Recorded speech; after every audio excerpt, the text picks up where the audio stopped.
Now celebrating our 23rd year of service to the worldwide amateur radio community, we are This Week in Amateur Radio, your all-amateur radio and technology news magazine and bulletin service of the air. This is edition number 1227, with a release and air date of Saturday, September 3rd, 2022. Please take the program to your air following the cue tone.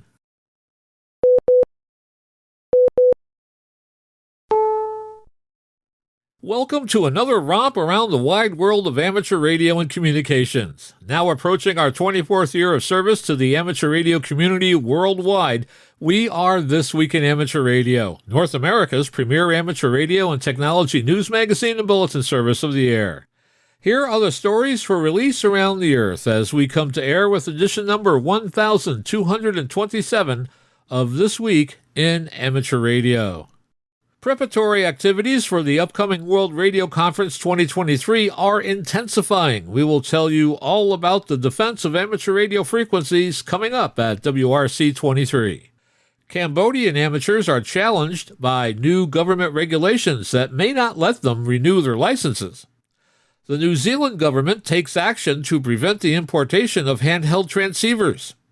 A radio amateur and his son are convicted of sexual assaults and are now headed to prison. The ARRL Foundation grants $270,000 to various club projects around the country.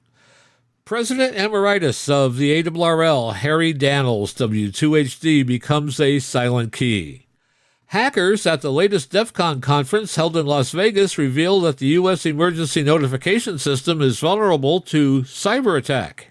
And how would you like a portable transceiver that doesn't use batteries? We will have all the details on this and a lot more coming up in this week's report.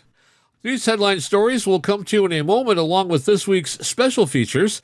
We'll visit with Bruce Page, KK5DO, and get an update from AMSAT and what's new with all of those amateur satellites in orbit. Our technology reporter, Leo Laporte, W6TWT, will compare the differences between analog and digital audio at a basic level, and will tell us how we love our smartphones and how they have the capability to become sort of an enemy through government surveillance. Australia's own Onno Benschop, VK6FLAB, continues his overview of the amateur code with a look at loyalty in amateur radio. Our own amateur radio historian, Bill Continelli, W2XOI, returns with another edition of his summer series, Amateur Radio History Headlines. This week, Bill takes us on a quick journey through what made amateur radio news in the late 1970s and early 1980s. And our tower climbing and antenna master, Greg Stoddard, KF9MP, returns to his vertical office this week with some tips on general antenna mounting on your tower. That's all straight ahead as North America's premier amateur radio and technology news magazine and bulletin service, This Week in Amateur Radio, takes to the air right now. Reporting from our headquarters studio here in sunny Albany, New York, I'm George, W2XBS.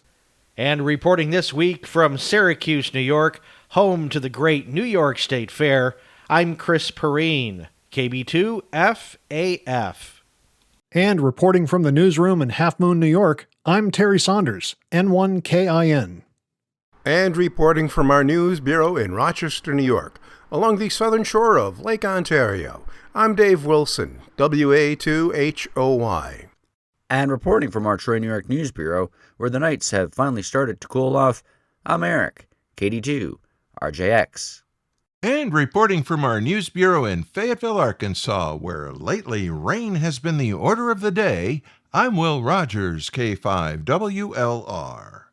And now with our lead story, here is Chris Perrine, KB2FAF. Leading off the news this week, the chairman of the International Amateur Radio Union Region 1 Spectrum and Regulatory Liaison Committee, Barry Lewis, G4SJH, reports on the World Radio Conference 2023 preparatory activities. On the IARU Region 1 website, he writes, in advance of next year's World Radio Communication Conference in Dubai, the International Amateur Radio Union is preparing for one especially critical item on the agenda, defense of ham's use of 23 centimeters band, where Earth, Moon, Earth, and amateur television operations are popular. The most pressing for the amateur community is the 23-centimeter band radio navigation satellite service coexistence agenda item 9.1b. The IARU engagement is continuing with the studies and the regulatory institutions, as well as amongst the amateur community. As detailed proposals are starting to emerge, the amateur community needs to be ready to defend its interest in this band. Most recently, the Region 1 PRC and SRLC collaborated to provide a consultation response to the European Radio Spectrum Policy Group that develops opinions on the various WRC-23 agenda items used by the European Union to develop its position on the agenda items. Of course, the 23-centimeter band related agenda item 9.1b features heavily in the response. This is a parallel activity to the European Union consultation to which the IARU responded just a few weeks ago. Following the presentations given during the IARU Region 1 Interim Conference and the Ham Radio 2022 event, the IARU was kindly invited to present the 23-centimeter band situation to the Earth-Moon-Earth community at the 19th EME Conference in Prague. Reactions were mixed. However, the IARU maintains its objective to find a solution that can facilitate all the amateur radio applications active in the band today, including EME operations, even if some compromises will be inevitable. To progress the 23-centimeter band studies, the International Telecommunications Union Working Party 4C will meet during the second week of September. At this meeting, the technical studies regarding the amateur radio service and radio navigation satellite service will be developed further. The IARU Global 9.1b team is preparing contributions and will be participating in the meeting. During the same week, the European CEPT will be busy with its own conference preparatory group project team focusing on the future WRC agenda items. The discussion will develop the CEPT views on those items that CEPT will propose. Already some draft proposals are touching on spectrum bands of interest to the amateur service. Therefore, the IARU volunteers will be attending and making contributions at this meeting too. WRC 23 is scheduled to take place between the 20th of November and the 15th of December of 2023. Amateurs in Cambodia are struggling to comply with recent government regulations that they believe may prevent amateurs from being able to renew their operating certificates. The rules, passed in 2020, state that certificates will only be renewed for amateurs whose transceivers have been granted the approval of the Cambodian Ministry of Post and Telecommunications by proving they meet government-set standards for operating, safety, and health. The approval is known as TA. According to a post in the QRZ.com forums from Dave Taylor, XU7AKG/ZL3AIK, hams believe the additional layer of security placed on amateurs in 2020 will have the effect of banning their equipment. Dave's post said that because the process of approval appears to be complex, current efforts are focusing on just one model of transceiver for now, getting the proper documents for the Yaesu FT891. Dave reports that in the meantime, hams living in Cambodia and those visiting and wishing to get on the air have been unable to renew their Cambodia amateur certificates. You are listening to North America's premier news and information service for the amateur radio hobbyist. We are This Week in Amateur Radio.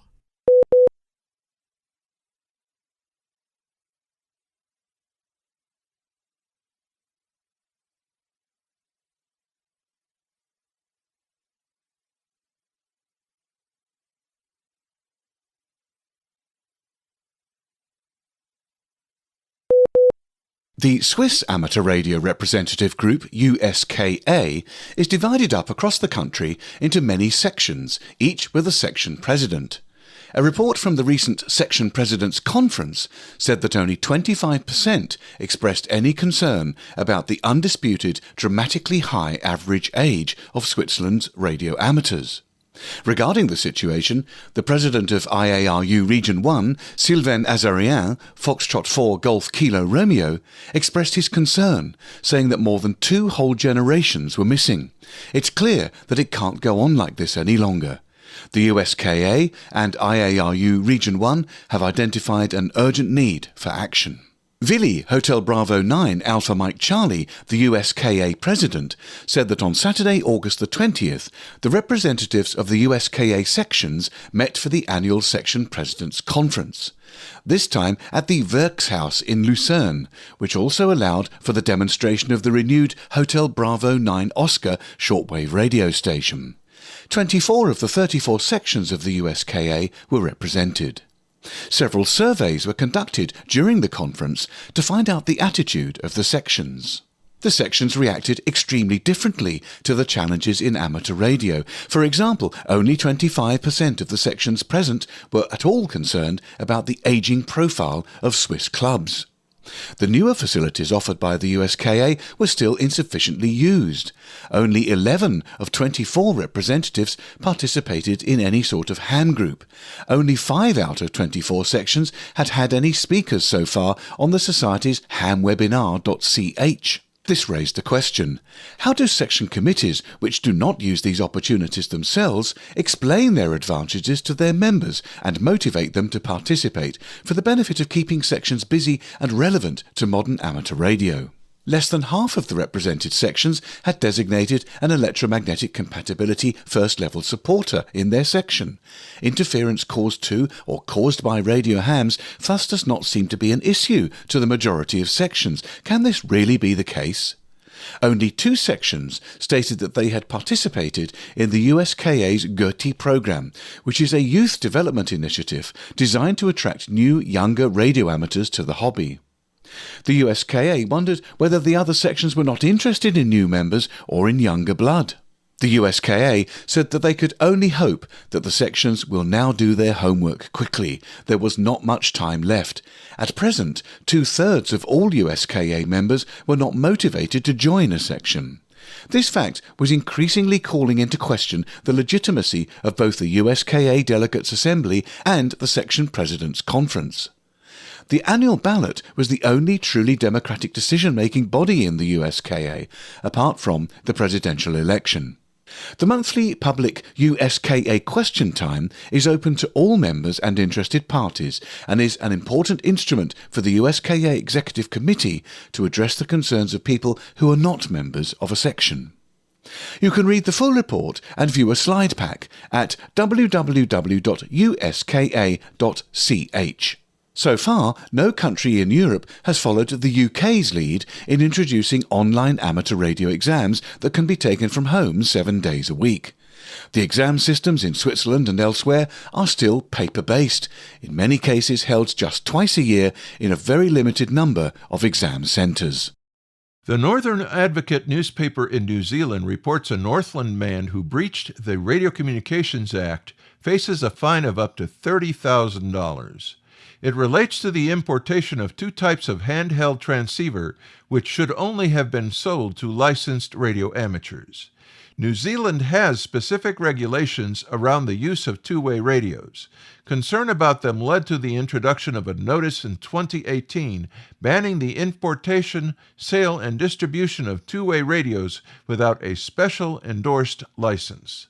An announcement by New Zealand's Radio Spectrum Management said, "The man who has interim name suppression recently appeared in Whangarei District Court, pleading guilty to breaching the Radio Communications Act of 1989 by importing prohibited unrestricted radios without a license. Scheduled for sentence later this year, he faces a fine of up to $30,000. The charge is related to a consignment of 50 Baofeng UV5R and Baofeng UV82 two-way radios, which was addressed to the man's home and intercepted by customs. Radio Spectrum Management had previously issued warning and infringement notices to the man for offering similar devices for sale via TradeMe. The defendant continued to ignore these notices, which culminated with the interception of the illegal radio transmitters and subsequent charges." A British amateur radio operator and his son have been sentenced to prison following their convictions on rape and indecent assault charges that date back to the 1980s and 1990s. A report on ITV.com identified the men as Arthur William Bowditch, 73, and his son Arthur Stephen Bowditch, age 54. The father is well known among hams in the Summits on the Air program and was identified by the SOTA reflector as having the call sign of G4WSB. Both men will become registered sex offenders for the remainder of their lives. William Bowditch received a 21-year extended sentence. He'll be given 20 years in custody, followed by a 1-year extended license. Stephen Bowditch received a sentence of 12 years in prison. A note on the QRZ.com page for G4WSB marked him as QRT. In a press release on the QRZ website, they announced the new QRZ New Ham Jumpstart, a program that will help new hams get on the air faster than ever. The program, which is jointly sponsored by QRZ and GigaHertz, will provide a free new ham welcome package to eligible applicants. Among the goodies in the first edition of the welcome package is a brand new dual-band handheld transceiver, the Explorer QRZ-1, along with a host of other sponsor-supplied goodies. This new program is designed to promote amateur radio to the masses, helping to eliminate a possible barrier to entry by providing new hams with their first radio. The Jumpstart program will provide the QRZ-1 radio to new hams who meet eligibility requirements. No purchase or subscription of any kind is necessary. The welcome package is free to those who qualify. The QRZ-1 is a brand new entry-level dual-band ham radio transceiver that has been custom manufactured for QRZ and GigaHertz. They worked with an established radio manufacturer to make a special edition radio just for new hams. Our involvement was much more than a relabeling of an existing product because several important improvements have been made. For starters, the radio firmware has been modified to make user interaction straightforward and easy to understand. In addition, the user manual was rewritten in English, not simply translated, so that new hams may grasp its operating concepts clearly. New hams who have just obtained their first license from the FCC may apply for a welcome package. Applicants must apply within 30 days of the license grant date per the FCC records. The eligible ham must have a QRZ user account and be able to log in and apply for the award. Certain types of identification, including a photo ID, will be required.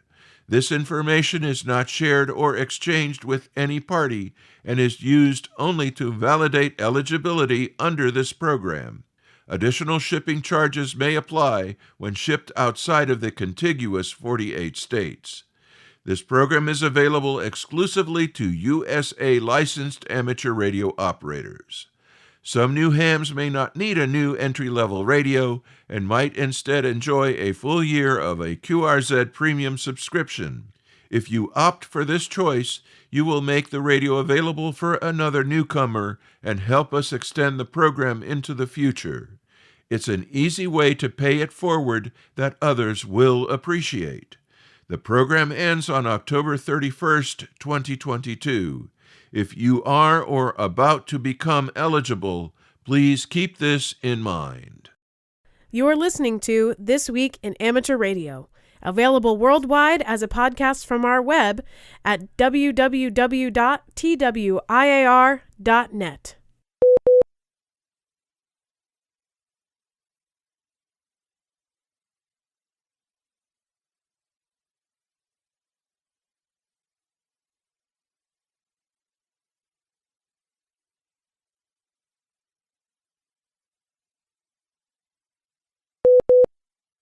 Naturally, Mission Control in Houston and the Kennedy Space Center in Florida are the places most closely associated with NASA's current Artemis 1 moon adventure. But a lesser-known spot on a remote heath in the far southwest of Britain is also playing a crucial part. When the mission does blast off, scientists at Goonhilly Earth Station on the Lizard Peninsula in Cornwall will help NASA track the rocket using a giant deep space antenna nicknamed Merlin, and then command 6 small research satellites that are piggybacking a ride on Artemis.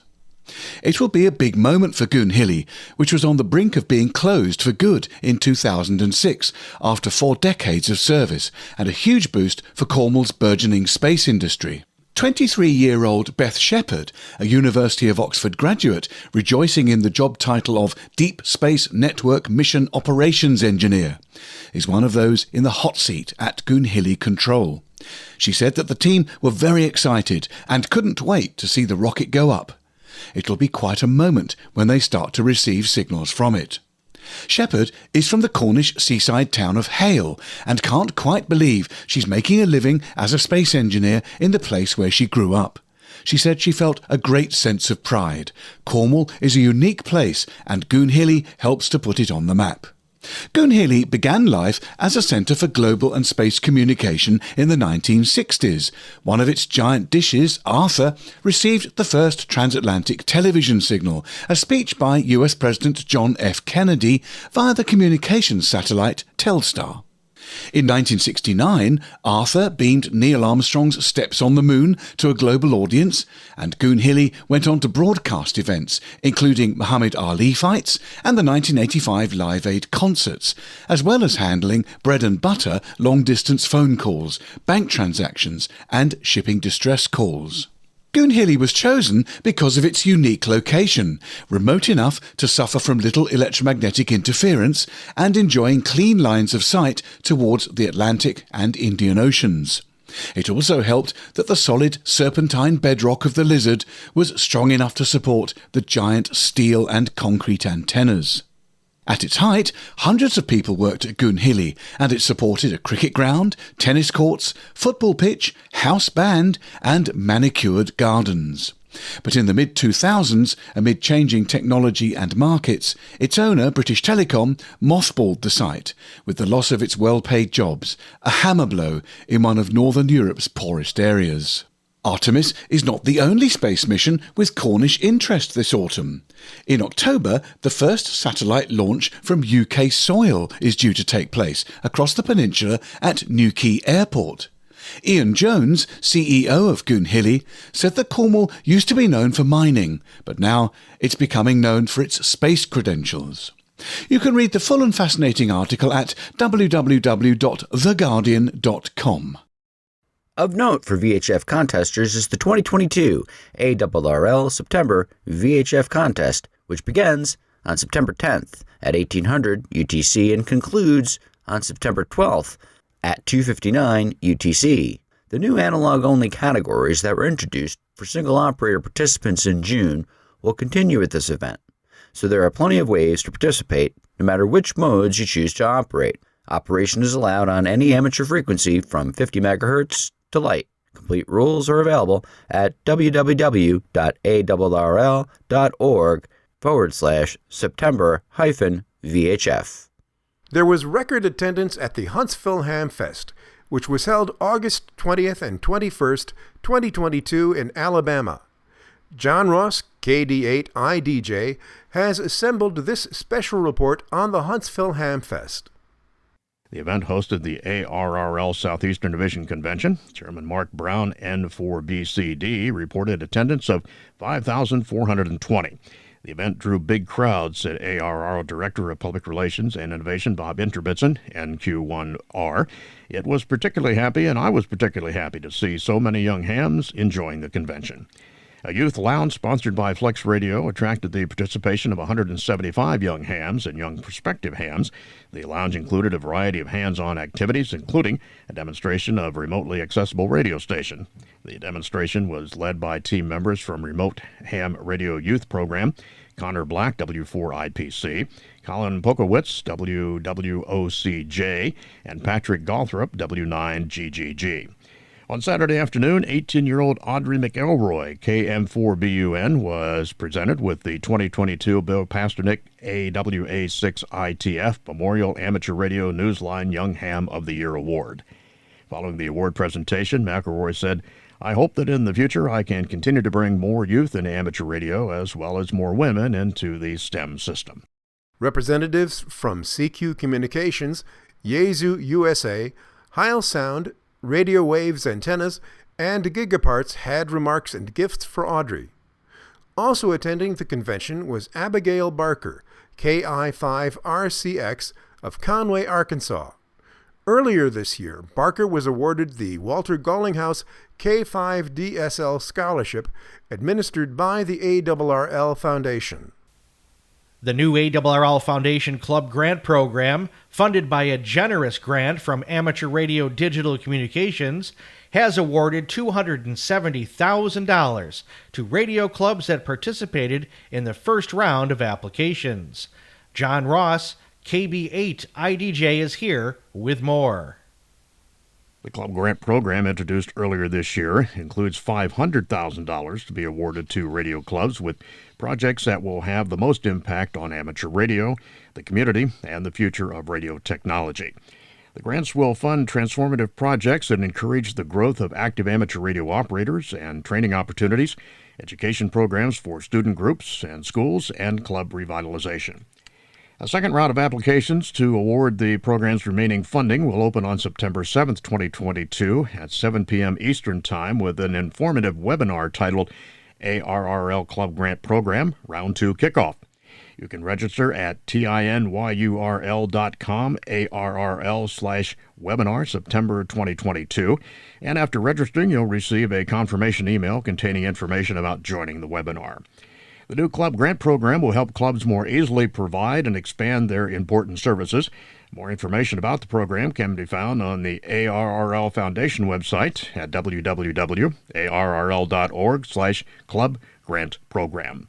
I'm John Ross, KD8 IDJ. 24 clubs were notified on Monday, August 29th, that they had received grants. The ARRL Foundation received 128 applications in the first round, with requests totaling $1.74 million. The selection committee noted that it was difficult work deciding between many high-quality grant proposals, considering the finite available funds. Radio clubs that did not receive grants in the first round may revise and resubmit applications in the second round. The ARRL Foundation, established in 1973 by the ARRL, the National Association for Amateur Radio, administers the Club Grant Program. ARRL has long recognized that it is in the best interest of amateur radio to encourage and support amateur radio clubs. Historically, clubs have recruited, licensed, and trained new radio amateurs and have provided the community setting for them to continue their education and training. According to ARS Technica and a report on CNN, the United States National Broadcast Network, which transmits child abduction alerts and severe weather warnings, is becoming increasingly vulnerable to fake alerts from hackers unless state and local governments fix security weaknesses in devices that connect to the system. That was a warning delivered recently by the nation's Department of Homeland Security, which repeated its cautionary message about the U.S. Emergency Alert System at a recent session of DEF CON, a major hacking conference held in Las Vegas every year. Homeland Security officials say that ongoing vulnerabilities in the encoder and decoder devices enable hackers to transmit bogus warnings over radio and TV stations. Cybersecurity researcher Ken Pyle, who's credited with discovering the vulnerability, told reporters recently that without a necessary software update for those devices, the hackers can preempt broadcast signals, exploit web servers, and disrupt the legitimate system. He said the problem has existed for several years and has gone uncorrected. Reporting on this issue, Cable News Network had asked the Federal Communications Commission for a tally on how many devices are running the vulnerable software. The FCC had no immediate response. We will keep an eye on the story and bring you updates as they become available. You're listening to America's premier amateur radio news magazine of the air, This Week in Amateur Radio.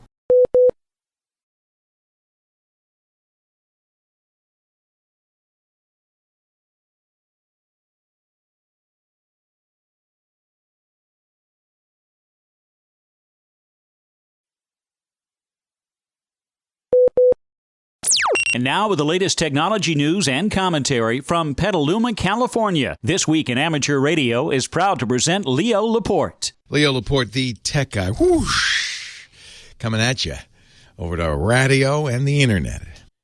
The sound coming to my microphone is analog.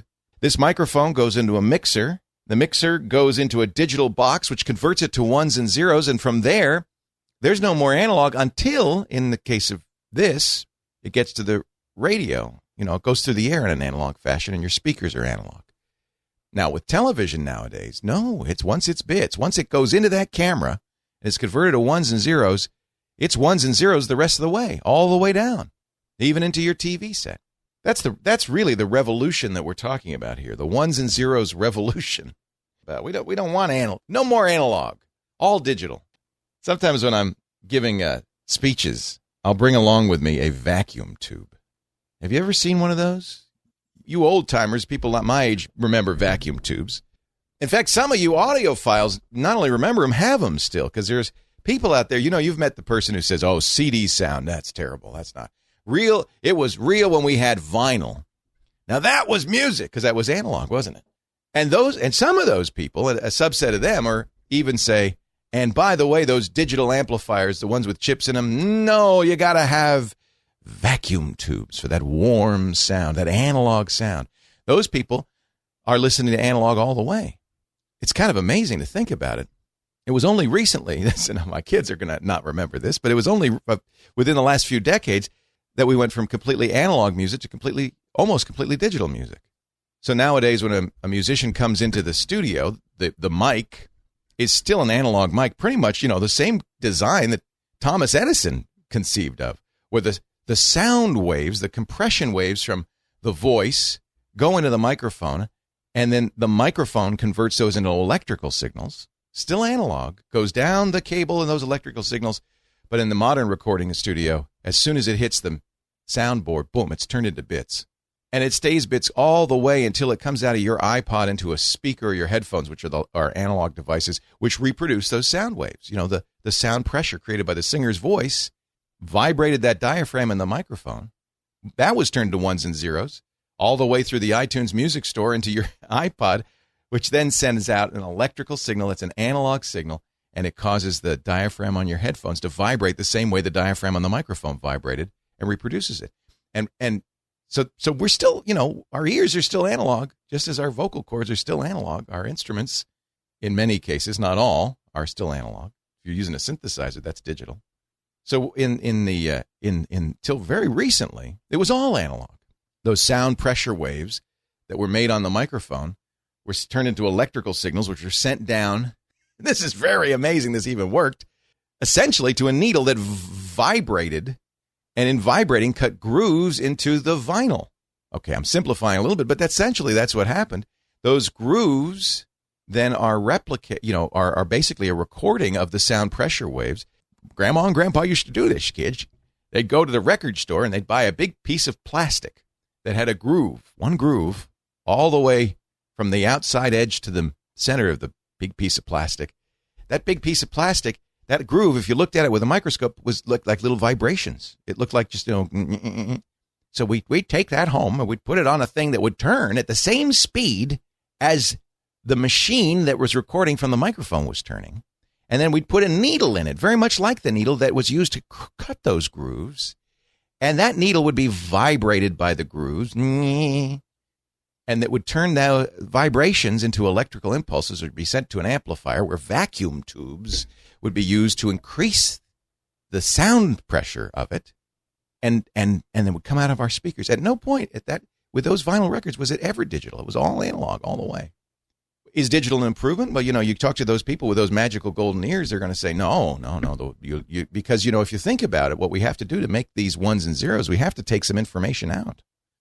Analog. Now, there are all sorts of imperfections that get introduced by the microphone and the needle and the vinyl and the mastering and all that stuff, and even scratches and pops and clicks that get introduced on the record.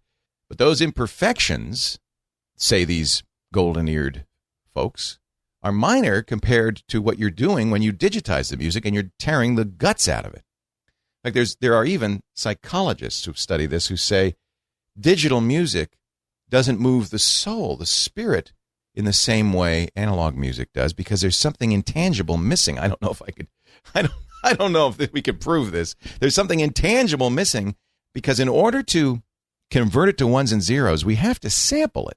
That's the process of taking small bits of that music, making a measurement of its frequency, and recording it as ones and zeros. So instead of a smooth waveform that's created by an analog sound, that sound pressure wave coming from my voice, if you look at it closely, you get a jaggy waveform, because we can't record an infinite number of steps. We can only record, well, if it's 16-bit, we can only record 65,000 steps. So that's a CD, so-called CD quality sound, is sampled 44,100 times a second. They measure the frequency. They take a slice of the frequency, and they represent that frequency as a 16-bit number, a number from 0 to 65,000. And they do that 44,000 times a second. Well, they miss a little bit. I mean, of course, inevitably. The point of the digital audio engineers say, well, you miss a little bit, but you don't miss as much as the ear misses. It's not, the ear smooths it all together. In the same way that a movie at 24 frames a second clearly misses a lot, whatever happens in between those frames, but our eyes mush it all together and it looks like smooth flowing motion. But this transformation is huge. I mean, this is what we talk about on the show, because when we took these analog sounds, which couldn't very easily be transported, you had to move this vinyl record around, or you had to, kind of figure out a way to send it through the airwaves. It was kind of a primitive system. When you turn it into ones and zeros, there's a few things you can do with it. You can reproduce it an infinite number of times without any loss of quality. That's number one.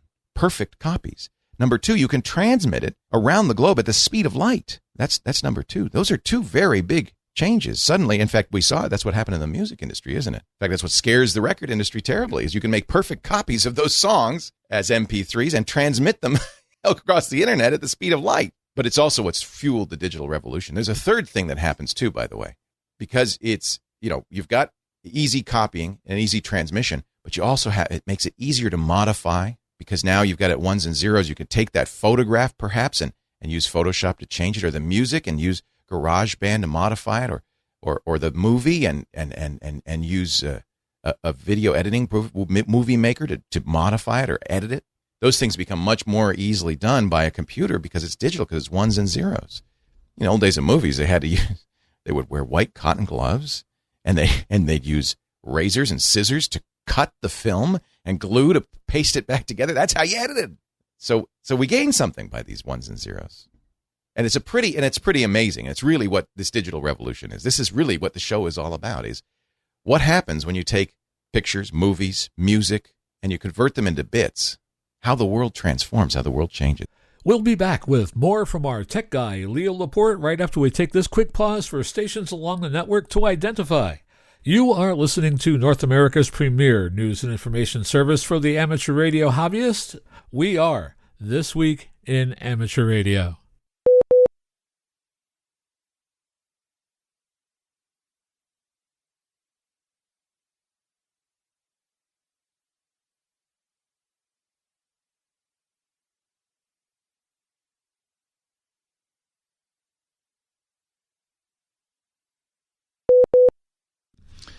Let's see, what else can we talk about? We love our smartphones, right? I mean, it's an amazing thing. If you told me about this 20 years ago, I'd said, wow, the future. An always-on internet device works anywhere. As you wander around, you're always connected to the internet, so there's no question you can't get an answer to. You can always see where you are on a map. Just that by itself. You can always see where you are on a map. You can't get lost anymore. That's amazing. Mind blown. It has a camera, and in fact, most modern phones these days, we're going to see the new Google phone on Tuesday. It should have an amazing camera. The new iPhone, absolutely. I mean, camera as good as any point and shoot better, really, because of all the computational capability. It is a supercomputer in your pocket. It has more power than one of those big Cray supercomputers of 10 years ago. I mean, I can go on and on. It's got an amazing display, brilliant, bright color display. You can see pictures of your kids anytime. Much better than the old wallet photo. You always know exactly what time it is. I mean, I can go on and on.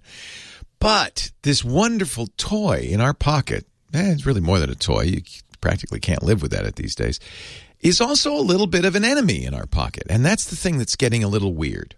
I talked last hour about how China is strongly encouraging, in a way only the Chinese government can, Chinese citizens to put an educational app on their phone that in effect spies on them, completely spies on them. It gives the authorities every bit of information that's on the phone or that the phone can find out, including the microphone, the camera, the GPS, everything. And sure, if you're a totalitarian government, what a great way to control the populace. I mean, this is 1984. Remember the telescreens in 1984 that were watching you while you watched them? This is so much better because you're carrying it around with you in your pocket. So it's starting to be that this friendly little pocket pal has also become a little bit of the enemy. We're worried about Facebook and other companies using it to spy on us. This is not for your benefit. Oh, yeah, they paint it that way. Well, don't you always want to know what the weather's like? If you're going to need an umbrella, don't you want to know every financial transaction? And maybe you do. But there's, I guarantee you, on any phone, many, many notifications for things you couldn't care less about. It's a public safety thing, too, right? When we had the power outages and the wildfires, there's a service, I think it's available in most of the country, called Nixle. Do you have that on your phone? After the fires 2 years ago, of course, I've got it on my phone, and that's the way the law enforcement, sheriff's office, police, fire department, emergency services can get to you, can say, hey, watch out. But they got to be careful because they can overdo it and they can make you want to turn it off because, they can't tell me everything that's going on. Pretty soon your life is filled with jangly pop-ups from all sorts of places. It's really, I think, a good piece of advice when you get a new phone to go through and turn off notifications for stuff you don't care about.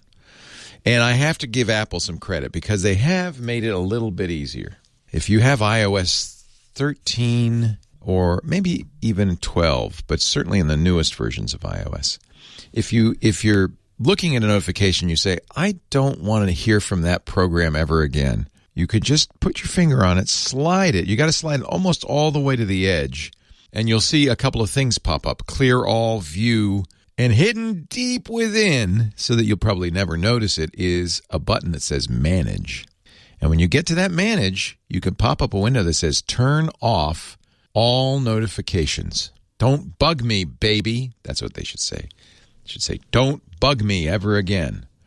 The phones that I use when I'm doing the radio show, go in the settings, the little gear icon, and both Android and iOS have this, a do not disturb feature. It silences calls and notifications. Nothing will annoy you. Now, I have it, normally we have it set, when we go to bed and when we get up so it doesn't bother you at night. But on the phones I have in studio with me, I almost always set it for the show times as well because I don't want to be bugged. I don't want the phone to ring during the shows or pop up things or whatever. Go into settings, tap that do not disturb and turn it on. After a while, I thought about it. I said, I guess I don't really need to be disturbed ever. Depends on how curmudgeonly you want to be. But you could turn that on from 11:59 a.m. till noon p.m. No, let's see. What would you do? You'd turn it on from 12:01 p.m. to 12 p.m. So there'd be 1 minute at noon when all the notifications could come in. You can't turn it off. You can't say forever. You have to I think you have to allow at least 1 minute. But really, this is an interesting problem, that the phone is both our little plastic pal that's fun to be with and the enemy in our pocket. But the good news is I think you can tame it. Unless you're a citizen of the Chinese government's got an app on your phone, there's not much you can do at that point. You just kind of got to go along to get along. Anyway, I'm glad you were here, and I'm here, and I'll be here next week, and I hope you'll come by and bring your friends too as we talk high tech.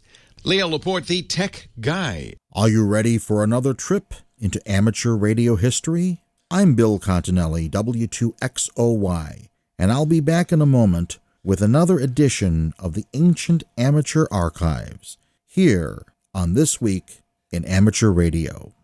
The U.S. amateur radio representative body, the ARRL, reports that the Ohio Amateur Radio Emergency Service just completed a dry run exercise from the Perrine nuclear power plant in Lake County, Ohio. ARRL Ohio Section Emergency Coordinator Stan Broadway, November 8 Bravo Hotel Lima, said that the drill was a practice for the federally judged exercise scheduled for September. The Ohio Emergency Operations Center amateur station, Whiskey 8 Sierra Golf Tango, was utilized on the air to communicate with several counties in northeast Ohio. Amateur radio serves in the emergency planning scheme as a backup communications resource. The actual exercise is focused more on the power plant and its operation, but the State Emergency Operations Center is involved in the process. Stan said that in real life this was a low-key type of exercise for the amateur radio team. It did not involve a lot of hams or activity, just establishing the lines of communication. He said it was satisfying to know, through many conversations during the planning stage, that amateur radio is a key ingredient to assure communication within the state of Ohio. Ohio ARRL is also working on a simulated emergency test drill for October 1st, 2022. For more information about ARRL, the Amateur Radio Emergency Service, visit www.arrl.org/ARRL. That's Alpha Romeo Echo Sierra. This is Bill Continelli, W2XOY, with Amateur Radio History Headlines. 1978. Technicians finally get all privileges above 50 megahertz and can obtain a RACES station authorization. The novice license is made renewable. The FCC relaxed some of its regulations and instituted a new call sign system using 4 groups, corresponding to the class of license held. WR repeater call signs are phased out after only 4 years.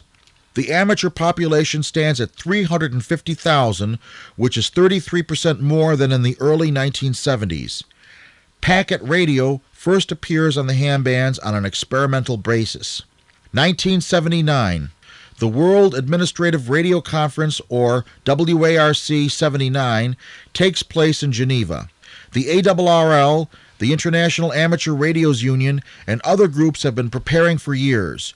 We lose nothing and gain 3 new bands at 10, 18, and 24 megahertz, which are phased in over the next 10 years. 1980. Spread spectrum appears on an experimental basis, and the FCC authorizes ASCII on the ham bands. Packet is starting to grow. 1982. The Goldwater Bill is passed. It allows the FCC to set industry standards regarding RFI. This has been Amateur Radio History Headlines with Bill Continelli, W2XOY, for this week in Amateur Radio. We pause for stations along the network to identify. We are This Week in Amateur Radio, available as a stream to your favorite digital device on Spotify, TuneIn.com, Overcast, iHeartMedia, and wherever you download your podcasts.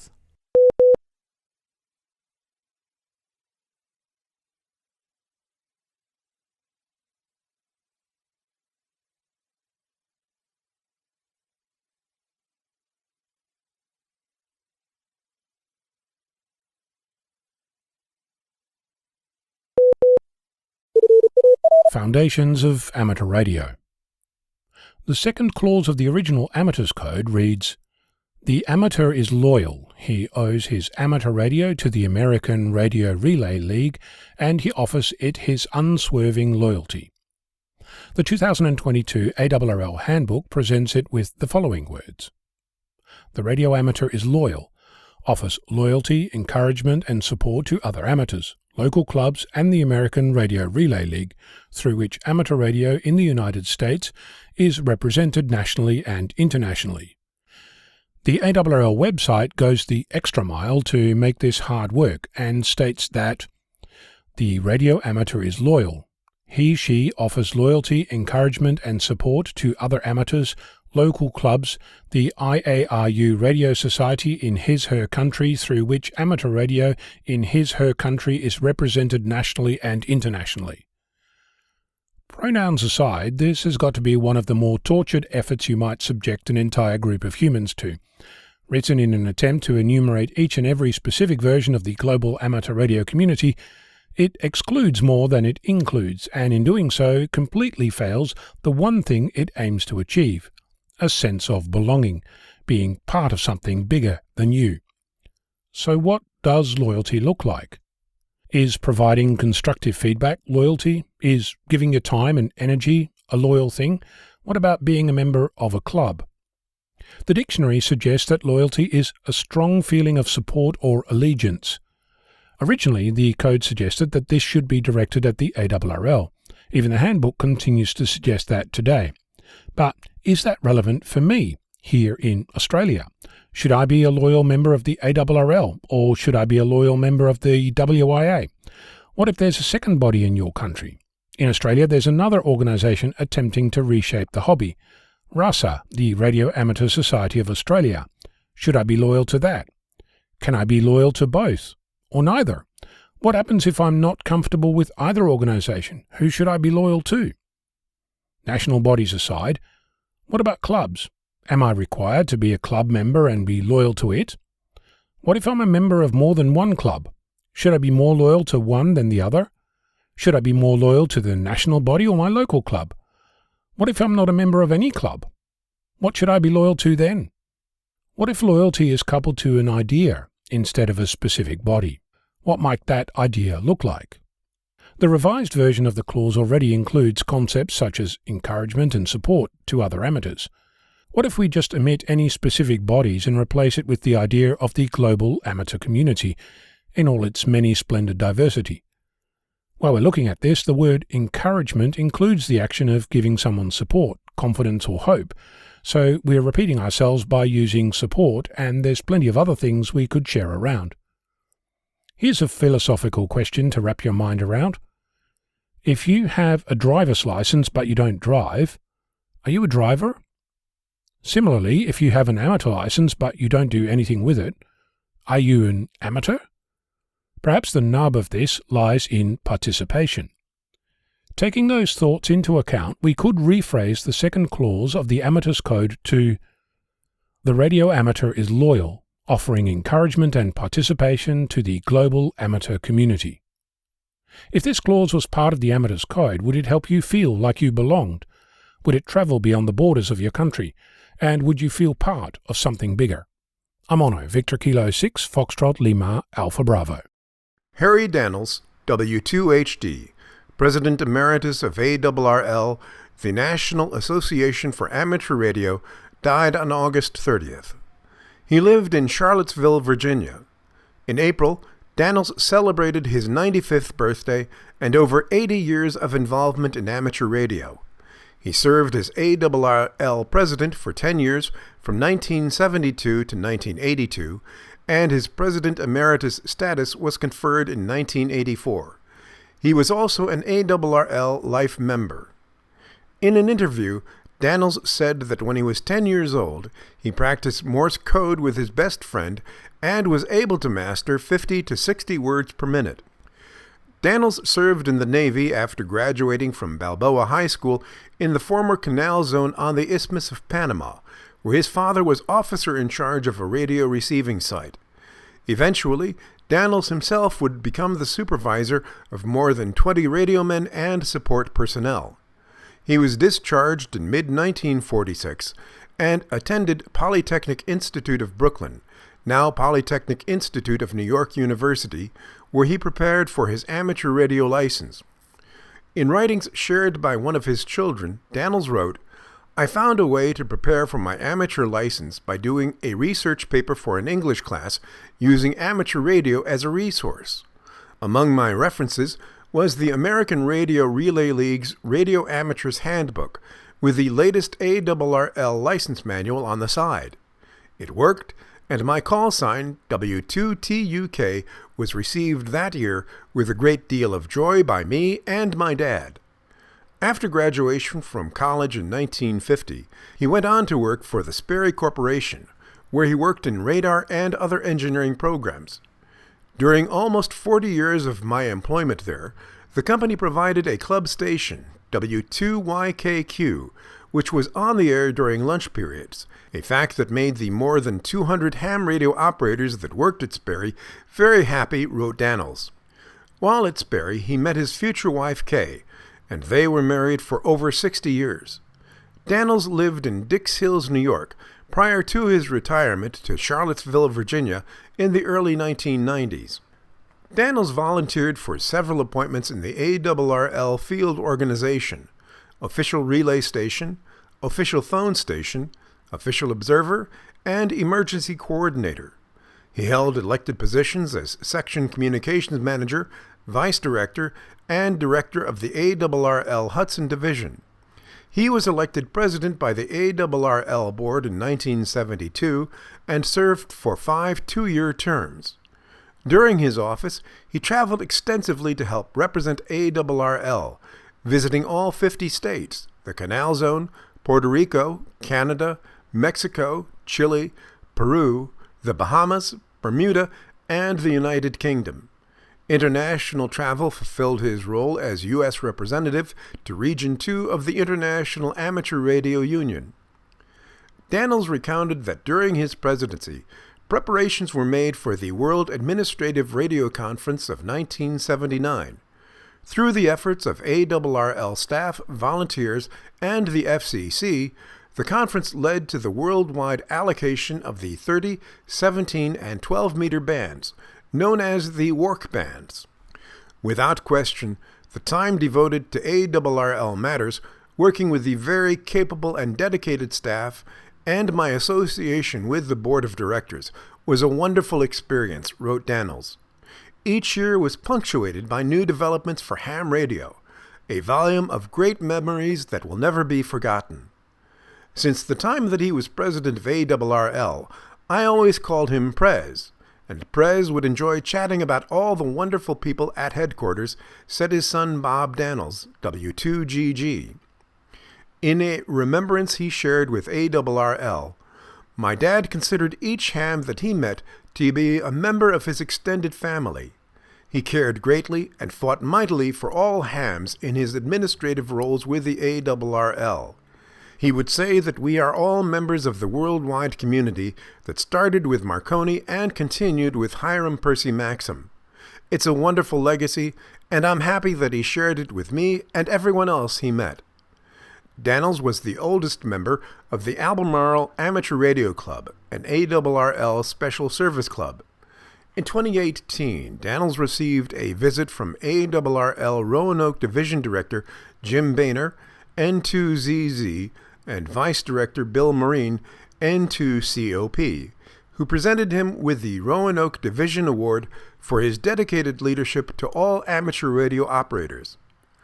Dannals was also President Emeritus of the Quarter Century Wireless Association, having served as president of the QCWA from 1989 to 1994.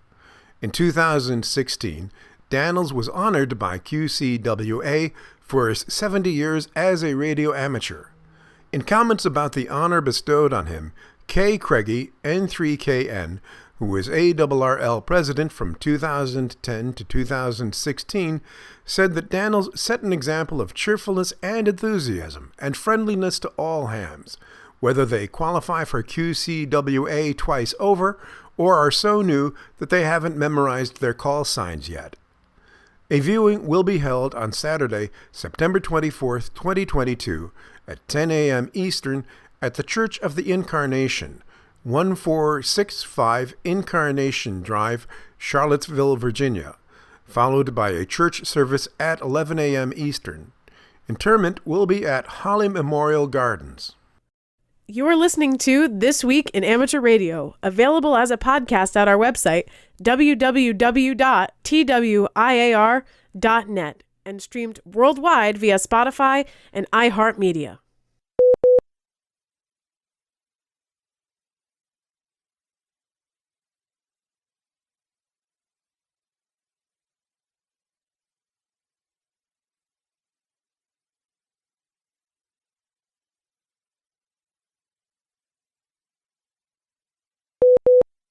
I'm Blair Alper, KA9SEQ. Commercial threats to ham radio spectrum are nothing new.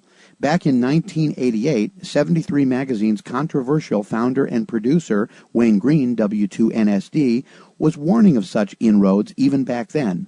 The 220 band has been threatened to be lost several times. We had back around 69 an effort, or 1970, around in there, to get it away from us by the CB group, who wanted to take over a couple of megahertz or 3 for Citizens Band, for a new band, because they were so crammed on their, 23 channels or whatever it was that they had at that time. And there was a major move. Before that, there was a move to move CB into the top end of 2 meters, from 146 to 48, which up until about 1969 was totally unused. It was almost impossible to make a contact anywhere in the country above 146. And CQ magazine petitioned the FCC to take 146 to 148 and make it into a CB band. And a few amateurs protested, but not many. And of course, then about 1970, it turned out that that was a fantastic band for FM and repeaters. And it turned, within a year, was the most active ham band of any that we have.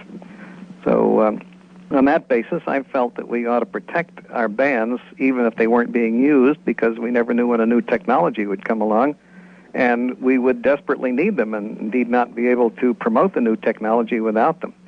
And we do have a number of new technologies ahead, which could make very good use of our microwave bands if we have them.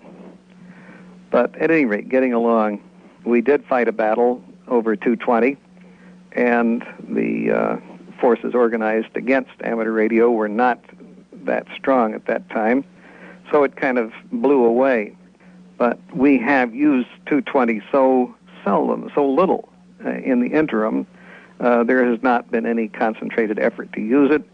The opening it up for novices turned out to be completely a pipe dream. The novices have ignored it and not been interested. And I have not heard from any manufacturer that there were significant sales of 220 gear as a result of opening 220 to the novices. I wanted to, and I petitioned the FCC back around 1969 to open a 3 megahertz band for no code for novices from the middle 3 megahertz of 220 and make it so that they would be able to use repeaters and get some experience with them at that time. But the ARRL organized a fight against that, and that got killed. With the current use of 220, I don't really see where amateur radio has a leg to stand on in trying to hold the band. We are using it so little and to so little benefit. For that matter, amateur radio has provided virtually no benefits to America for the use of billions and billions of dollars worth of frequencies. And we have a bunch of old-timers that are steadfastly doing everything in their power to keep us from growing, and with the result that amateur radio has not grown. Only if you look at the FCC figures and ignore the fact that amateurs are dying do we get even a hint of a small growth. In their answer to the 220 situation here, they said that amateur radio had grown at 1% a year for the last 5 years. Well, it's a lot less than that once you take out the dead wood. And indeed, we have seen from the figures published by the FCC or released by the FCC that amateur radio growth dropped 19% in the last year. It dropped 15% in the year before, and 10% each in the 2 years before that. And that's 54% in just 4 years that the growth of amateur radio has wound down.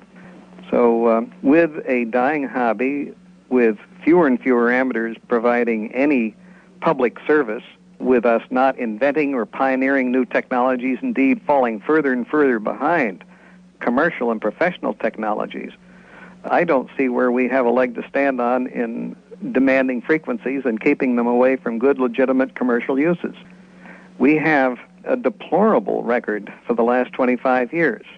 Before that, amateurs were always in the forefront. They were the first ones to come up with single sideband. They invented it, they pioneered it, and brought it to commercial use and to military use.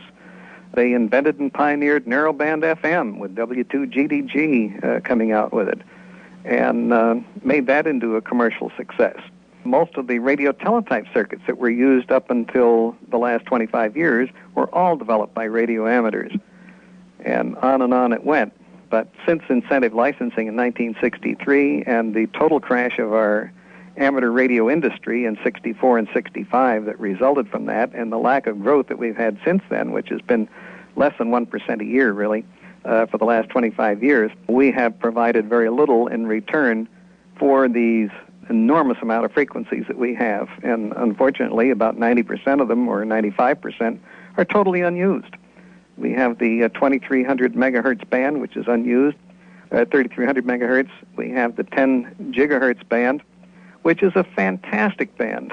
And I believe that everything that is on 450 probably should be moved up to 10 gigahertz, where you would have less crowding and less fighting, and you'd have room for 10 times the number of repeaters, remote base controls, and so forth up there. And at least we'd have some activity on the band. We recently lost 30% of our 1200 megahertz band through inactivity. And I think that that would be a wonderful band to put our ATV experimenting on, get it off 450, which is much too narrow for that, and so forth. But none of these things are happening. We're probably spending 90% of our time fighting each other and arguing and resisting progress and making it miserable for newcomers, and 10% in trying to do anything progressive. And that's my viewpoint on it, Hap. Wayne Green, W2NSD, controversial founder and publisher of 73 magazine, his concerns about losing spectrum from the 220 to 225 megahertz band in 1988 were well-founded. The amateur radio service lost 40% of the 1.25 meter band a short time later. Unfortunately, his warnings about losing spectrum are just as valid today, if not more so. Wayne's thoughts were excerpted from the 220 North American Teleconference, which aired October 2nd, 1988. For the Rain Report, I'm Blair Alper, KA9SEQ. The Radio Club of America, or RCA, has announced its 2022 award recipients and fellows, including amateur radio operator Edward M. Gable, K2MP. The 2022 awards and fellow ceremonies will be held at the RCA Awards Banquet in the Atlanta, Georgia Hyatt Regency on November 19, 2022. ARRL Life member Edward M. Gable, K2MP, is the Barry Goldwater Amateur Radio Award recipient. This award recognizes significant achievements of excellence in the engineering and manufacturing of radio equipment. Professor Aklesh Laktakia is the Lifetime Achievement Award recipient. This award recognizes very significant achievements and a major body of work accomplished over a lifetime, resulting in advancement of the art and science of wireless technology. Arlene Harris is the Wireless Innovation Award recipient. This award recognizes innovative concepts or products in use in the wireless industry. Patty Rigg is the Excellence in Sales and Marketing Award recipient. This award recognizes an individual who exhibits the esprit de corps of sales, marketing, and promoting in the wireless industry. Donald Root is the RCA Special Recognition Award recipient. This award is for dedicated service to the RCA. Evan Rolick is the Special Recognition Award recipient. This award is presented to an individual who has worked tirelessly to support the RCA. For decades, Rolick has supported the RCA Youth Activities Program. Ellen O'Hara is the RCA Special Services Award recipient. This award was established to recognize RCA members who have performed significant work to advance the goals and objectives of the RCA. Jim and Felicia Cruiser are the Ralph Batcher Memorial Award recipients. This award is presented to an RCA member for their significant work in preserving the history of radio and electronic communications. Jim and Felicia have made numerous contributions to historical preservation and educational efforts at the Antique Wireless Association and the RCA, including many exhibits, publications, and programs. Paul Scutleri is the President's Award recipient. This award recognizes the demonstration of unselfish dedication to the work of the RCA. The following individuals have been elevated to fellow status in 2022. Lynn Bisha, Professor James Breckall, Ph.D., Neil Horden, Jason Kern, Pete Varonis.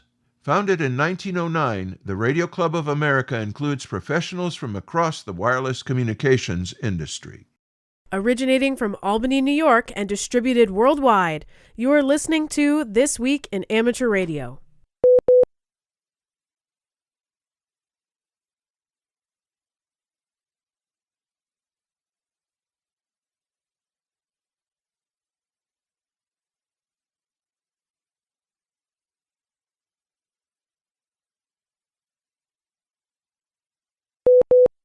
Here is this week's AMSAT news from Bruce Page, KK5DO.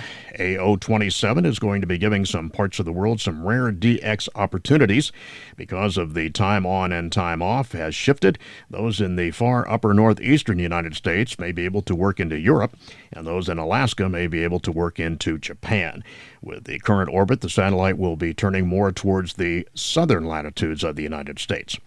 Adrian 8A N8AJM will be traveling from September 12th through the 16th from EN72 to EM85. He will be activating grids on the way with no set schedule. FM satellites only there, please. A little primer was given a few weeks back on how to work the astronauts aboard the International Space Station, and if you happen to give it a try and were successful, or if you have a satellite-related topic you would like covered in this short time, please drop Bruce a quick email at kk5d0@arrl.net. This will give him an idea of how he can help you become more experienced in operating through the satellites. It's time for the weekly Propagation Forecast Report, brought to us by Tad Cook, K7RA, in Seattle, Washington, who reports that the past week saw many interesting events. The observatory at Penticton, British Columbia, for example, the source of the 10.7 centimeter solar flux measurements, was overwhelmed by solar flares, and at 2000 UTC on August 28th, reported a solar flux value of 251.9. The next day at 1700 UTC, 357.1 was reported. The 2000 UTC local new numbers are the official solar flux number for each day, so the August 28th value is the number of 133.5. Solar activity increased this reporting week, August 25th through the 31st, with average daily sunspot numbers increasing from 58.7 to 74.9, and solar flux went from 104.5 to 123.8. Without that correction, for August 28th, the average daily solar flux would have been 140.8 instead of 123.8. The average daily A index was a little lower as the planetary values shifted from 12.6 to 10.1, and the middle latitude index went from 11 to 9.4.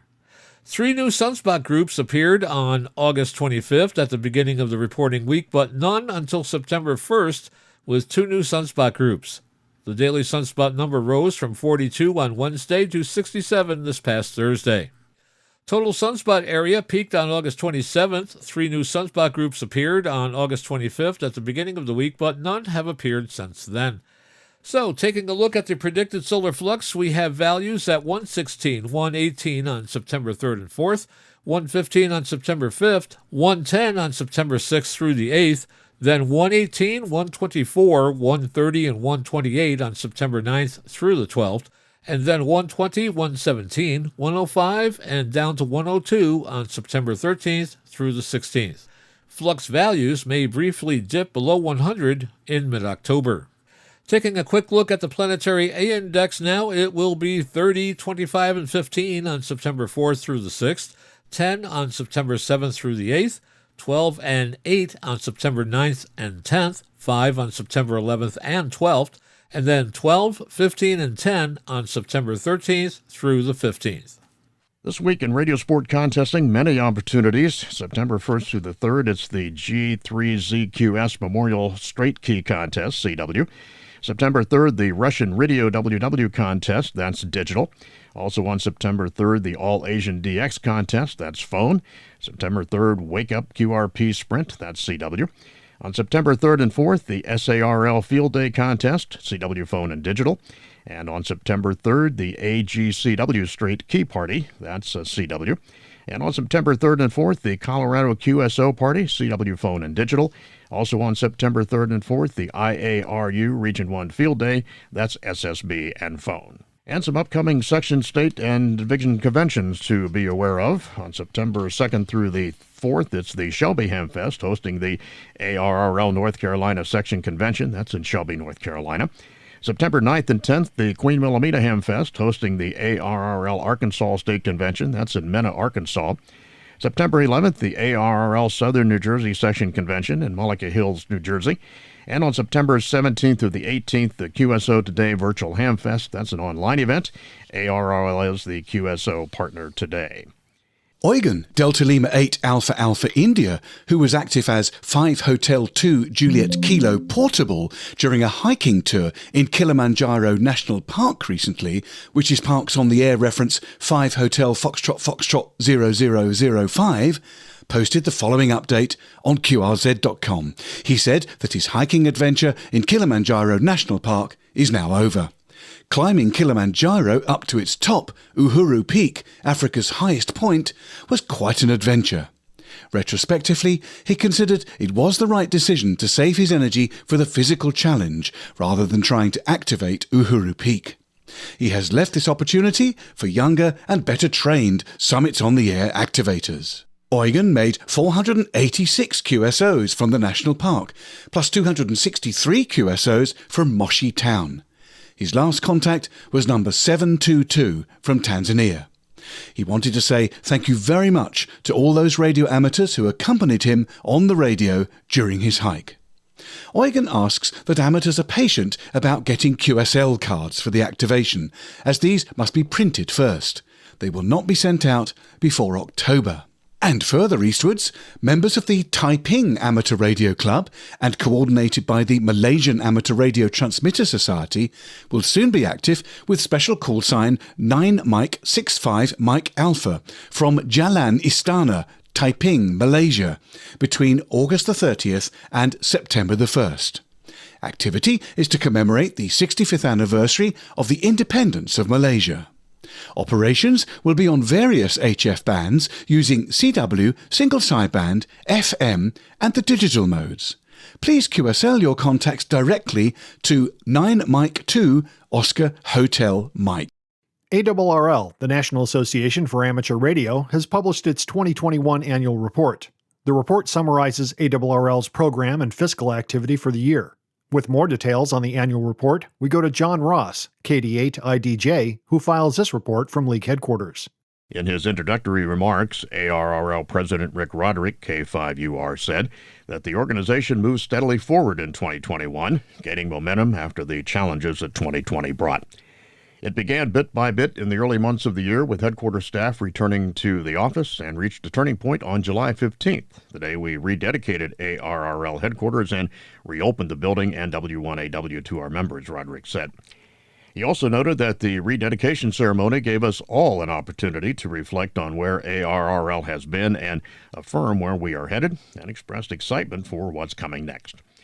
ARRL CEO Dave Minster, NA2AA, dug into some of the organization's 2021 achievements in his opening remarks, citing the success of ARRL's end-fed half-wave antenna kit, new forays into video content, and hiring into key roles. Field Services Manager Mike Walters, NW8ZY, Director of Emergency Management Josh Johnston, KE5MHV, and Education and Alerting Manager Steve Goodgame, K5ATA. The theme of the 2021 report's Back Together referred to the many unions and reunions that occurred throughout the year, from being able to attend the in-person Hamfest once again to partnering with the Netherlands-based HF Kits to produce the antenna kit, as well as teaming up with the Radio Society of Great Britain at the end of the year to commemorate the centenary of the ARRL-sponsored transatlantic test.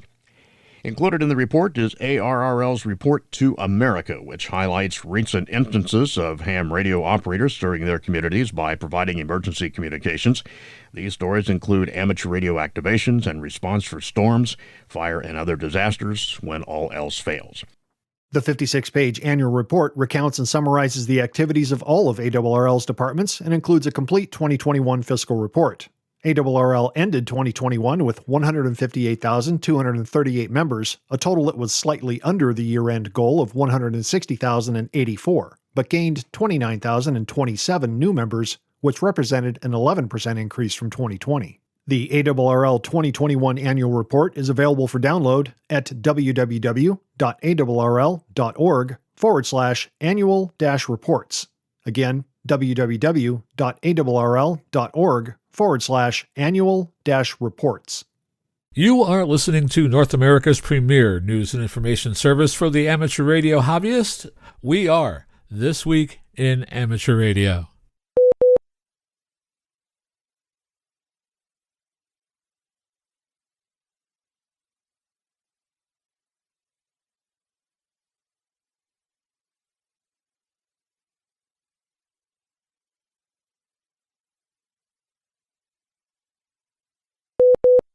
Mike, Kilo November 4 Papa Romeo Echo, is now active as Zulu 6/Home Call from the Republic of Kosovo. According to QRZ.com, Mike is from the USA and is currently working in Eastern Europe. His primary amateur radio focus on HF lies in QRP NVIS, that's to say, low power operation and attempting to bounce his signals almost vertically off the F2 layer of the ionosphere. Mike was in the military for 15 years, working first as a radio teletype operator and then as a Special Forces Communications NCO. Since then, he's worked on P25 networks overseas for the military and the US Department of State. His job also provides him with the opportunity to work with NATO soldiers in their radio communications missions. Mike's equipment in Kosovo consists of a Yaesu FT857D, used as a base station mainly for single sideband, and an Elecraft KX2 for quick portable work, Morse and data. He'll be using a Chameleon Tactical Delta Loop for static comms, a Chameleon MPAS for on-the-move comms, and he also has their Tactical Dipole for AO operations. AO, Alpha Lima Echo, stands for Automatic Link Establishment, a system which jumps up and down the spectrum to find the optimal frequency to use between two stations. But it can also carry data and other communications formats. You can see more, including how to confirm contacts with Mike, by looking at his QRZ.com page. The annual Route 66 on-the-air special event will take place on September 10th through the 18th of 2022. The purpose of the event is to commemorate the history of the Mother Road connecting the East and West United States. John Ross, KB8IDJ, is there with more. Now its 23rd year, the Northern Arizona DX Association, N8DXA, started the event, which is now coordinated by the Citrus Belt Amateur Radio Club, CBARC, in San Bernardino, California. There will be 21 stations with one-by-one call signs on the air from Chicago to Santa Monica, California, all with consecutive calls starting with W6. The history of the Mother Road began in 1926 when U.S. Highway 66 was established. It was the first major improvement to the link between the West Coast and the nation's heartland. U.S. Route 66 was officially decommissioned in 1986, but today, small portions of the highway still exist in several states. For more information on participating stations, certificates, and decals, and the Radio Club on the Air special event, you can visit the Citrus Belt Amateur Radio Club, CBARC, or the Northern Arizona DX Association, N8DXA, at their websites. You can also visit the ARRL Special Event Stations database at www.arrl.org/special event stations to find out more on the air about special events and commemorations.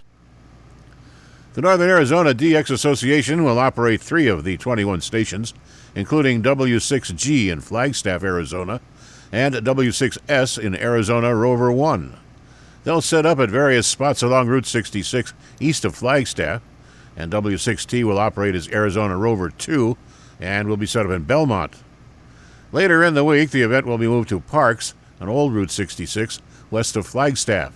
The history of the Mother Road began in 1926 when the U.S. Highway 66 was established. It was the first major improvement to the link between the West Coast and the nation's heartland. Through stories, songs, and TV shows, the highway came to symbolize the freedom of the open road, inspiring many to see America in its entirety. The demise of Route 66 began in the 1950s as construction began on the new interstate highway system. U.S. Route 66 was officially decommissioned in 1986, but today, small portions of the highway still exist in several states. ARRL, the National Association for Amateur Radio, mourns the passing of our colleague and friend, Kenney. Kenney died August 18, 2022, after battling with cystic fibrosis. She was 28 years old.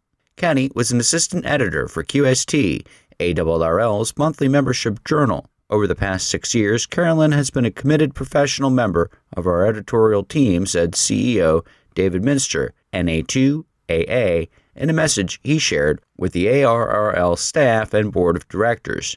Despite having to live a life with illness, she always rose above it, excelling in her job as assistant editor, pushing us and herself to do better, to be better.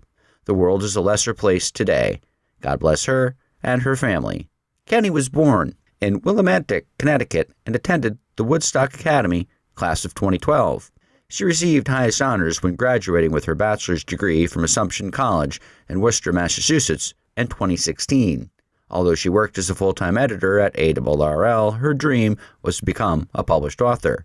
Editorial director Becky Schoenfield, W1BXY, shared that Kenney had joined the ARRL staff fresh out of college, quickly fulfilling the role of an incisive editor. Her skills and contributions grew over the years, said Schoenfeld. She approached her work with an intensity that never abated, even in these past weeks. She was also a joy to be around. I dearly wish she were still among us. I miss her already. Donations in Kenney's name can be made to the Boomer Esiason Foundation, a group that supports the cystic fibrosis community at www.esiason.org/donate. She was gifted a college scholarship through this foundation when she was attending Assumption College. The Radio Society of Great Britain are hosting an international amateur radio activation, the Transatlantic Centenary Tests, on the HF bands for the entire month of December 2022. This is to commemorate the centenary of the achievement of amateur transatlantic communication during the transatlantic tests that were held between 1921 and 1923. The 24th of December 1922 was when the very first amateur radio signal from Europe was heard in North America. This was from the RSGB station 5 Whiskey Sierra, which was established at Wandsworth in South London as part of the third transatlantic tests. Unlike the tests of the 1920s, which consisted of one-way communication, the 2022 tests will encourage worldwide two-way communication with UK and Crown dependency-based stations by having a series of awards available for making QSOs with activating special stations. The Club Log team have kindly agreed to provide the supporting infrastructure for the tests. In anticipation of this centenary celebration, with the assistance of Ofcom, the UK licensing authority, the RSGB have reactivated 5 call signs which they held in the 1920s.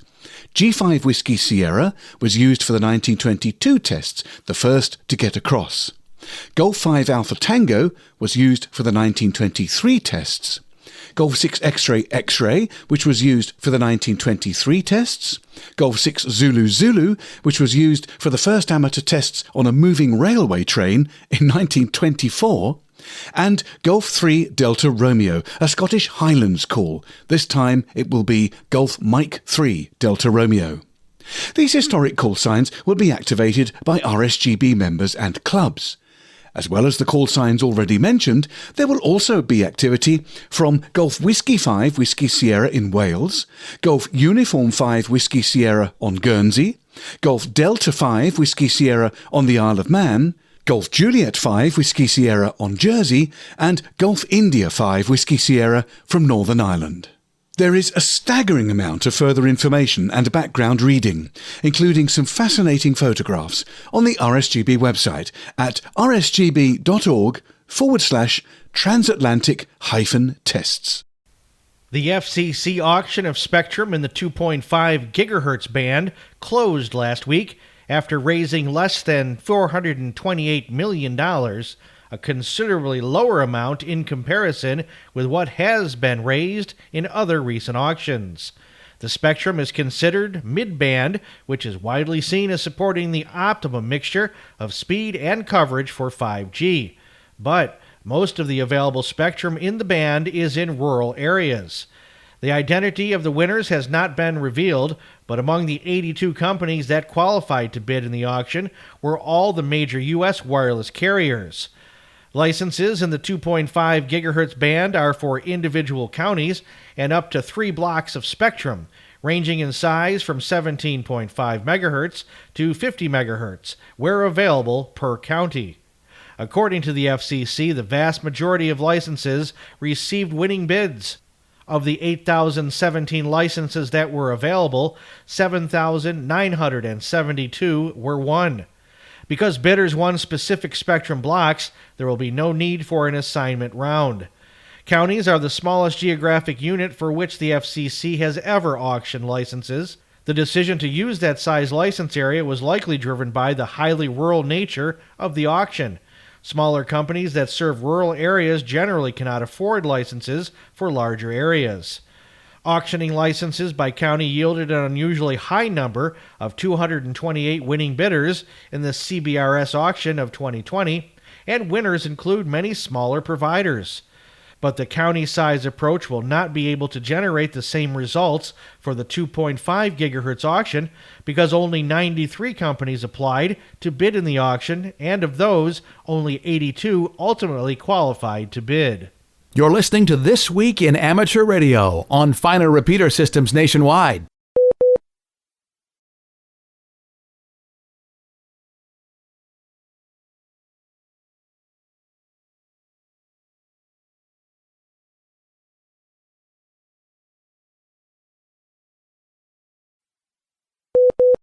And now, with his segment on tower climbing and antenna safety, here is Arizona's own Greg Stoddard, KF9MP. I wanted to take some time to cover some of the common topics related to installing antenna systems on towers. First, let's examine designing and installing an antenna mount for the side of a smaller tower, like the one in your yard. I have built a few homemade mounts out of scrap pieces of steel, usually built from a 3/4-inch steel pipe about 3 feet long and 3 steel bars about 1 to 2 inches across, maybe a 1/4 inch thick. Material like this can often be purchased off the shelf from your local hardware store or welding shop. You will need to climb the tower to measure the sizes and dimensions of the tower, legs, and diagonal members where you intend to mount the sidearm you're building. If you do not have access to a welder, have the shop weld together the mount with the ends of the straps onto the pipe, with about a foot between the straps, which would be centered on the 3-foot pipe. This will give you about a foot above and below the straps onto which you can side mount or end mount an antenna. Pre-drill the holes for U-bolts to mount the straps onto the tower legs. Then also do the same for the U-bolts at the furthest end of the straps from the mounting tube. This mount should be set across one entire face of the tower, so it can be hinged inward during mounting or servicing. After the mount is set in place and the antenna is set on the mount, the third support strap can be clamped to the mount and tower to reduce wobble. This is not a suitable mount for a wide tower unless you intend to mount the antenna close to the tower. The most common rule for mounting distance is 1/2 wavelength from the closest face of the tower. If done properly, would make the tower nearly electrically transparent to the incoming or outgoing signals. If you draw a sine wave on a piece of paper, you'll notice that the voltage at 1/2 wavelength is 0. This is why we prefer to mount antennas at multiples of 1/2 wavelength. At 2 meters, that equals 1 meter out, or 39 inches from the antenna to the closest face on the tower. Imagine the sidearm necessary for 6 meters. At 224 megahertz, it equals about 24 inches for a half-wave distance. If you have done all your measurements accurately at the mounting site, you can assemble the entire structure on the ground and make sure it all fits before taking any of it into the air. Since my homemade mounts usually weigh less than 15 pounds, I usually carry them up the tower with me, set them in place, then bring up the antennas and feed lines. This plan would change depending upon the height of the tower, other antennas on the tower, or how you feel about carrying cargo up the side of the tower safely. Sometimes it's easy, other times there would be too much risk of touching other active antennas, which would make hoisting the mount and antenna by rope from the ground necessary. It is obvious here that pre-planning is essential to ensure safety and reduce the number of trips up and down the tower. While I have promoted the idea of wearing cargo up the tower, I'm the first to admit that limiting trips on the tower and hours on the tower are the real goal in any job I do. Limiting both man hours and movement will also limit the risk of death, which is cool. I've seen a few different methods of securing amateur-sized coax to a tower leg. The most common I've seen is regular plastic electrical tape. The biggest problem with electrical tape is its lifespan. Mother Nature works to remove the sticky from electrical tape within the first half year. I've also seen cable ties used. As far as I know, clear or white cable ties are not made to survive sunlight, ozone, or Mother Nature's worst, which limit these to about 7 months or less, especially if they are flexed regularly. I think the black cable ties are the best for outdoor mounting. Lastly, I've seen 12-gauge solid wire with insulation cut to 5-inch lengths and wrapped around the tower leg and coax, then twisted. I know this type of scrap material to hold coax to a tower leg for decades with no visible sign of aging. I have also seen a black cable tie over several layers of electrical tape. And coax can change size and length during the day, so always allow for these changes. Remember, tower work at any height can easily become deadly. Money spent on books, videos, and climbing gear is well worth the investment. This is Greg Stoddard, KF9MP, reporting for This Week in Amateur Radio. John Mike Zero Hotel Echo Mike reports that this year's International Air Ambulance Week will take place between the 5th and the 14th of September 2022, with the focus on supporting and generating donations for flying medical services around the world. The event covers 2 weekends, giving amateurs a great chance to get involved and support the event. While amateur radio operators and stations are encouraged to promote the donation causes, it is requested that any donations generated go directly to the chosen local or national cause. Registration will be mandatory, and all stations taking part will be issued with a registration number which will be listed on the event website. The registered number needs to be quoted by each station regularly. Included in the list alongside each registered station will be a clickable link enabling those wishing to donate directly to the charity of the service they wish to support. The event is primarily intended to help support public donation-funded flying medical services, whether part or entirely donation-funded, though not restricted entirely to those. The location of the special event station can be anywhere you choose to set it up, your radio club, home, or, if you can manage the permissions to do it, a public place.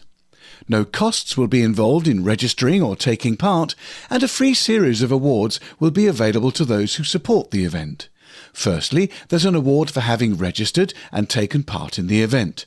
There's a bronze award for having logged a minimum of 5 IAW stations, a silver award for having logged a minimum of 10 IAW stations, and a gold award for having logged a minimum of 15 IAW stations. Awards for shortwave listeners will follow the above requirements, and more than one award may be claimed. Claims for the awards will need to be made to the International Air Ambulance Week's award manager, Mike 1 Tango Whiskey Oscar.QSL at btopenworld.com, including an excerpt from your station log as proof of a valid claim. The event's date has been set to coincide with the UK's funding drive week for its own helicopter ambulance services. Almost all of these, around 30 in number, are entirely public donation funded. The event commences on the fourth weekend of September annually and is run by the same team which operates the well-established International Museum Weekends. The event website is www.radio-events.org/IAW. It doesn't matter who you are in life. It matters that the person in the street that you might not know saves lives. The UK ambulance charities save countless lives every day of the year. At a recent press event, T-Mobile and the Starlink satellite internet service announced a new plan called Coverage Above and Beyond to help T-Mobile customers avoid service dead zones by creating a connection in underserved areas between mobile phones and satellites. The connection is to provide a total of between 2 and 4 megabits per second across the area for users of 5G mobile service. A T-Mobile press release said the service is entering beta testing next year and will be available in the continental U.S., parts of Alaska, Hawaii, Puerto Rico, and U.S. territorial waters. The satellite connection is being called sufficient for texting, MMS messaging, and some messaging apps when the users have a clear view of the sky. We pause for stations along the network to identify. We are This Week in Amateur Radio, available as a direct download on our website at www.twiar.net.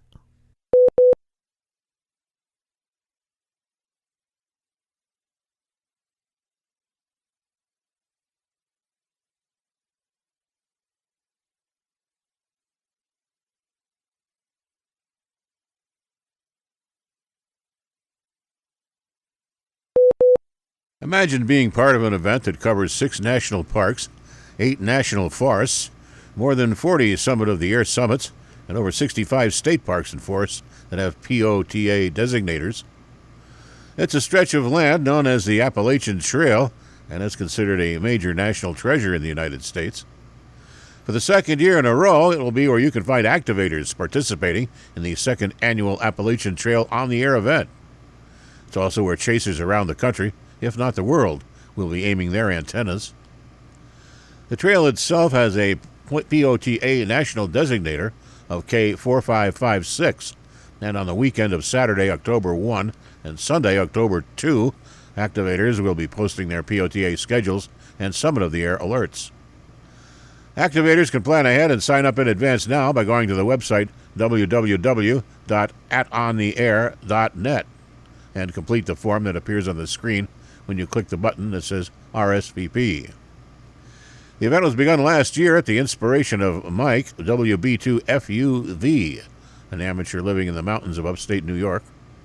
According to his QRZ page, he fell in love with operating QRP from the mountains and trails of the Northeast 2 years ago. He writes on his page that last year's event attracted more than 50 activators on SOTA summits and POTA parks in 11 states, all along the trail. Chasers were answering their calls from out North America and Europe.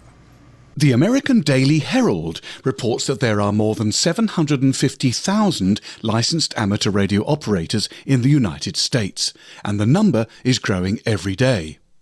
The Schaumburg Amateur Radio Club managed to get publicity for the hobby in the newspaper. The report said that amateur radio communication technologies used today include simple, inexpensive handheld two-way radios, digital-based systems using microcontrollers, small and simple to large and complex antennas, and even antique radios using vacuum tubes. Some hams participate in radio contests, where operators try to contact other hams with a variety of rules and restrictions to keep it fun. Other hams experiment with cutting-edge technology or experimental antenna design. The most rapidly growing segment is referred to as digimodes. Originally, digital modes were mechanical systems used to send telegraph-type signals. With the introduction of inexpensive microprocessors, digital modes now allow the sending and receiving of radio signals by bouncing them off the moon or even meteor trails. Some operate at very low power. It's not unusual to see confirmed reports of signals being received at distances of over 4,000 miles using just 5 watts of power. That's about the same power as most bedroom nightlights. Some hams support local events like marathons, bicycle tours or fundraising events. Using handheld transceivers and rapid deployment control stations, they provide extra eyes and ears for fire, police and ambulance services during an event. You can read the full story at www.dailyherald.com. The 15th Annual Ohio State Parks on the Air contest will be held on Saturday, September 10th, 2022. The event is held annually on the first Saturday following Labor Day. All 75 Ohio State parks can be used for the 2022 contest, and the contest period will be from 10 a.m. to 6 p.m. Eastern. The contest was conceived with 3 main goals in mind: to promote public awareness of amateur radio and Ohio's beautiful state park system, to contribute to the recognition of Ohio's diverse ecology, and to promote camaraderie among the ranks of Ohio's amateur radio operators. Some minor changes to the rules have been made for 2022. Only standard Cabrillo log files will be accepted for entries. Text files, PDFs, CSVs, ADIFs, BINs, photos of logs, paper, etc. will not be accepted. For more information on the 2022 Ohio State Parks on the Air contest, visit their website. And finally this week, researchers in Japan are working on the prototype of a transceiver that is able to receive power wirelessly at the same time it sends and receives data, according to a report in the IEEE Spectrum, the official publication of the IEEE. Scientists at the Tokyo Institute of Technology believe the 64-element millimeter wave band phased array transceiver could become the first of its kind that no longer is dependent on cables, plugs, or batteries. The IEEE Spectrum article said Atsushi Shirane delivered the research results in June at a symposium in Honolulu, Hawaii. He said that the transceiver, which has a 64-element phased array of antennas on its front side, is capable of short transmission distances and is able to receive power from a fixed direction. It also contains a circuit board on the back where 4 RF integrated circuit chips are wired into one of 4 quadrants containing the antennas. Shirane said the initial goal is for the transceiver to be used in 5G service. He told the magazine, "We aim to expand the technology as a batteryless 5G relay transceiver to extend the service area coverage of millimeter wave 5G communications." He went on to say that after DC power generation is increased, scientists hope to find a way for the transceiver to be used with battery-free devices tied to the Internet of Things. This Week in Amateur Radio is holding open auditions for news anchors for the weekly national worldwide amateur radio news service. If you have a good radio voice and can reliably read provided news copy, we are looking for you. This, of course, is an all-volunteer position. An amateur radio license is not required. You must have a high-quality microphone, headset mics are not used, and be familiar with audio editing software to record and edit your finished news stories before uploading. If you would like to try out for a weekly or bi-weekly anchor position with North America's premier amateur radio news on air and podcast, please send an email to our producer, George, W2XBS. You can include a sample MP3 of yourself reading news copies sent as an attachment to W2XBS77@gmail.com. That's whiskey, the number 2, X-ray Bravo Sierra 77@gmail.com. Be sure and use Anchor Audition in the subject line. Please include your phone number and a good window of time for a callback to discuss your submission and our operating logistics to see if This Week in Amateur Radio is a good fit for you. We hope to hear from you soon. Many of the news and information items heard on this edition of This Week in Amateur Radio have been provided by the American Radio Relay League, the ARRL Audio News Service, and the ARRL Letter, the Southgate Amateur News Service, Steve Richards, G4 Hotel Papa Echo, and the Southgate Vibes News Service, AMSAT, the Radio Amateurs of Canada, the FCC, the Radio Society of Great Britain, and Ofcom, the South African Radio League, the International Amateur Radio Union, the Wireless Institute of Australia, and the Australian Communications and Media Authority, the New Zealand Association of Radio Transmitters, the Amateur Radio Newsline, the Rain Hamcast, Eric Guth, 4Z1UG and QSO Today, QRZ.com, the Tech Guy, Leo Laporte, the International Telecommunications Union, and various news sources on the Internet. With special thanks to all our weekly news sources and to you, our listeners, that wraps up this edition of This Week in Amateur Radio. If you'd like to write to us, you can find everything you need, including archive editions of the news service, at our website at twiar.net. And now, for all of us at This Week in Amateur Radio headquarters and our news team around the world, this is Chris Perrine, KB2FAF, wishing you a 73.